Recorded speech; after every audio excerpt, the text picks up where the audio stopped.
It's nice of Miss Maxwell to let people borrow her books, even if they are all just a bunch of nonsense. And coming from me, that's really saying something.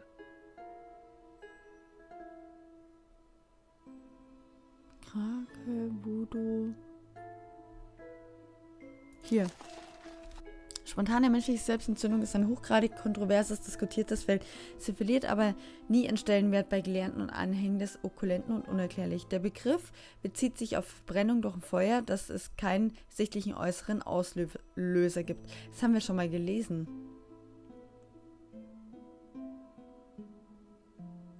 Der Ursprung des Feuers wird innerhalb des Körpers des Opfers gewähnt. Das Buch Medizinische Rechtsprechung aus dem Jahre 1823 listet die Gemeinsamkeiten verzeichneter Fälle spontaner menschlicher Selbstentzündung auf.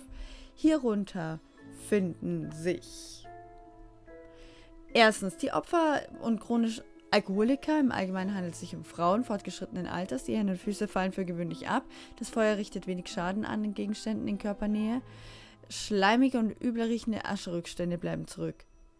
Das haben wir. Eine Illustration zweier Männer, die ein Opfer der spontanmenschlichen Selbstentzündung finden. Die meisten Ärzte und Ermittler vermuten, dass Alkoholismus Auslöser der spontanen menschlichen Selbstentzündung ist. This all sounds strangely familiar, but spontaneous human combustion can't be real, can it? Then again, sometimes the simplest explanation is the correct one.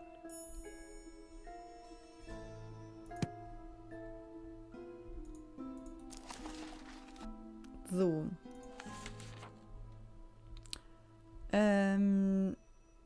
Nochmal den Club untersuchen. Geeignete Hälte für Transport finden. Ach, vielleicht in dem Supper Club. Da ist doch was. Hallo?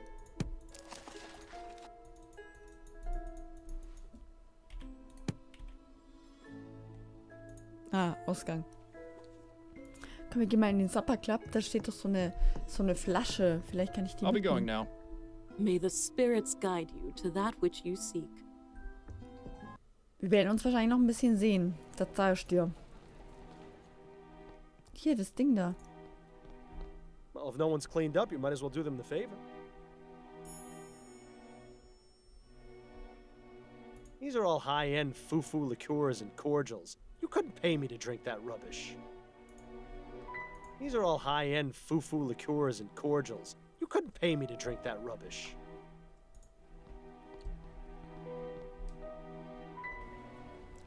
So, jetzt gehen wir da nochmal hin und nehmen ein bisschen Asche mit. Hoffentlich kommen wir nochmal rein. I'm afraid I need to have another look inside Miss Lathan's room, Officer Kane. All right, but please be quick about it. Merci, Cherie. So, verbrannte Reste. Oh, Miles, really? You're going to carry the ashes around in a pewter mug?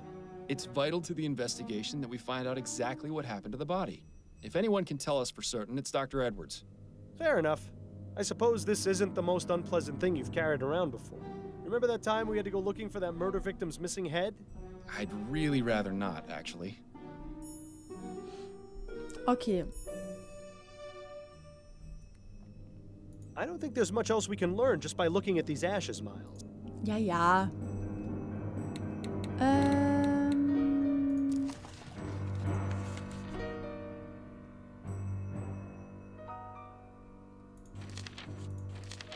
Hinweise. Verbranntes Tuch. Aussage von Angela.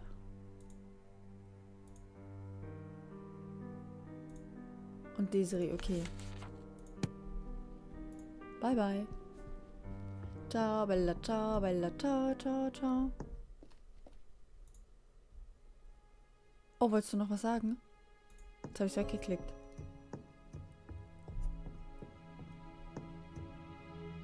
Ups. Wir können ihm jetzt die Asche zeigen, theoretisch. Wir können ihr die Asche zeigen, theoretisch. Welcome back. Oh my. I sense the foul stench of the tomb. It must mean a spirit is trying to make contact. I don't think there's anything she can help with right now. Nee, das I'll be going now. May the spirits guide you to that which you seek. So, Ashen Price.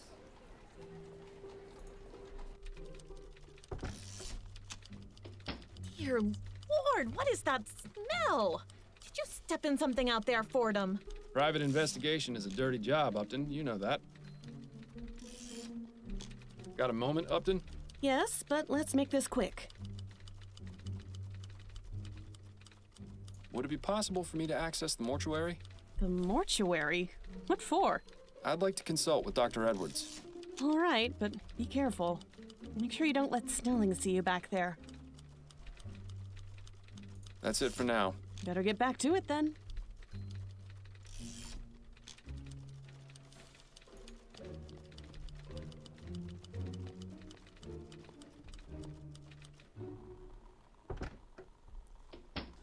Dr. Edwards' lab was always a fascinating place to learn about death. A bit less so now that I'm quite the expert. Oh, did I miss cleaning up some bit of that last corpse? Oh, Fordham, what brings you down here? Hello, Edwards. I was wondering if I could pick your brain. Yes, of course. There's one in a jar over there, and I may have another one around here somewhere. That coroner humor never gets old, does it? Anyway, let me know what you want to discuss. This fellow's not going anywhere. Okay. Assorted lab equipment for setting things on fire or causing explosions. You know, the perfect way to pass the time. The brain is truly a fascinating organ. If only more people used it. Also riecht zumindest noch was. Ist doch schon mal was. Ja, stimmt. A fine example of well-developed deltoids, latissimus dorsi, and gluteus maximi. I remember when Edwards used to keep his collection of preserved reproductive organs on this shelf. He must be getting soft in his old age. Or perhaps that's exactly what happened to his collection. I'm pretty sure I saw Edwards weighing his lunch on this once. Wow. Echt jetzt? Well, at least he died with a smile on his face. Sort of. It looks rather fresh. There's a plaque at the base of the jar that says H. Putnam. I feel sorry for the poor slob who has to clean that out. I wonder if Edwards ever got around to fixing this typewriter. The letter E being out of alignment always made his reports a nightmare to read.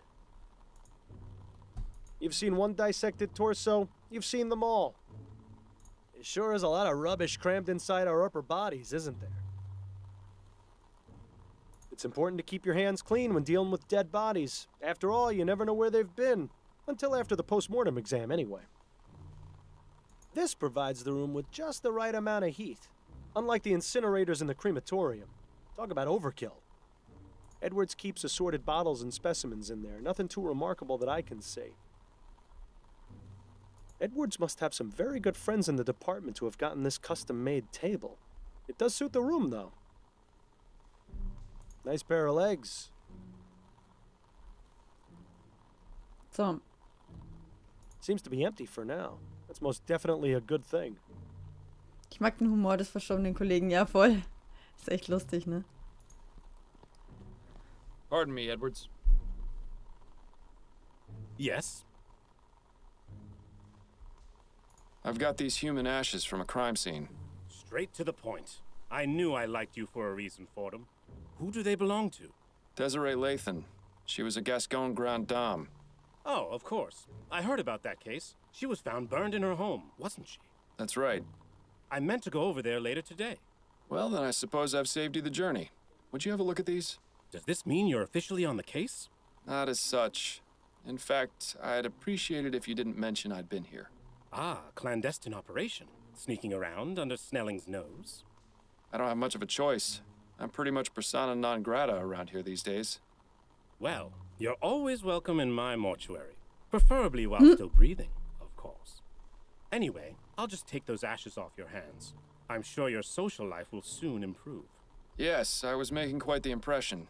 This is an interesting choice of container. It was either that or carry them around in my bare hands. Well, I'm a bit busy right now, but I should have something for you within the next couple of hours.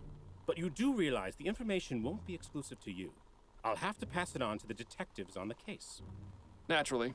That just gives me more of an incentive to work quickly. I found this piece of burned cloth at the crime scene. Could you take a look at it for me? This is from the Latham case? It is, yes. What do you need me to look at exactly? It appears to have some oily residue on it. Interesting. I'm afraid I have my hands full right now, but you can feel free to use my workbench if you'd like. To do what exactly? Surely they taught you something about basic chemical analysis when you worked here. Yes, well, I always let Bill handle the more technical aspects of our cases. A real pity I'm not around to help you anymore, isn't it? But I'll have a look and see if something comes back to me. Keeping busy down here, Edwards? Oh, you know me. I've always got my hands in someone. Edwards always did have a way with words. This postmortem was just a formality, really. The victim died of a gunshot wound to the head. Last week, though, we had a real kicker. An old man was brought in, and though he appeared quite dead, I was told that he'd been in a trance for over half a year. Apparently, he was hypnotized right at the point of death, and somehow managed to remain alive, in a fashion. In any case, when I began performing the exam, his entire body decayed into a putrefied mess within minutes. It was fascinating. Should you really be giving me these details, Edwards? Oh, hell, I don't mind telling you, Miles. It's not like you're going to go tell Snelling. Besides, you're the only one who's come to see me all week. Dead people make lousy conversationalists. Hey, I take offense to that statement. So, Snelling got promoted to chief, did he? Yes, not too long after you left. Personally, I think he took advantage of your situation to change things around here. Was it really that much of a shock? Bill and I weren't exactly the most well-liked detectives on the force. But you were respected. You two solved over 350 cases in 15 years. You were an institution. Damn right we were. It's so easy for people to resent their more successful peers. Ah, Edwards. Nice to know someone missed us. You didn't examine Bill after he died, did you? Ha! He wishes. No, there was nothing inconclusive about his death. He died from impact after falling from the roof of a building. Why? Was there something else I should have looked into? No, I was just curious. As fond as I am of Edwards, it would have been a bit much for him to go poking around my insides. Thanks. That's all I needed to know for the moment. Anytime, Fordham. Das Spiel hat einen ganz eigenen Humor. Cool. Ja, das stimmt. Da haben sie recht. It's been ages since we got to do any type of chemical analysis. This will be grand. Dr. Edwards, could you remind me what it is I'm meant to be doing? Yes, of course.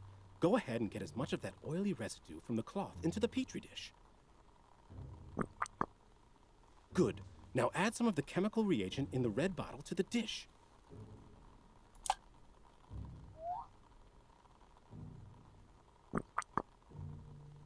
Aha! The oil turned orange. Yes! The reagent has caused a chemical reaction and changed the oil's color. Isn't science fun? Quite. But how does this help me? I have some samples of the most common types of flammable oils on the shelf. Go ahead and add them to the test tubes. Good. Now simply check each one with the reagent to see if you can find a match. And if I don't find one? Then I suggest going out and looking for more oil samples.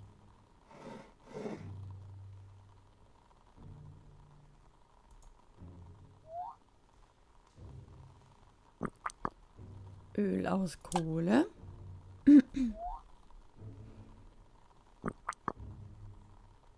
Too bad. I would have bet on it being coal oil.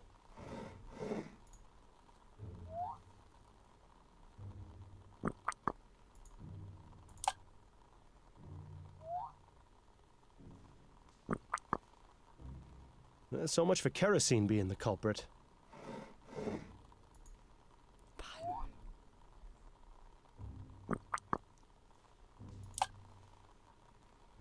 Smokey, grüß dich.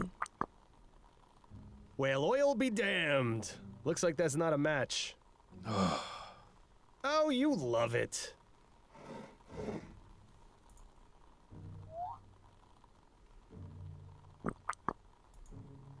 Looks like ammonium chloride. Won't be of much use to us in schade. this experiment. Better dispose of the sample currently in the petri dish. Ach so, ich dachte, ich kann das mixen.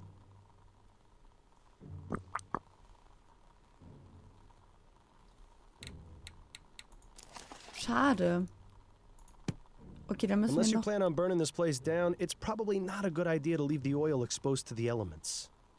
Ja, dann mach weg.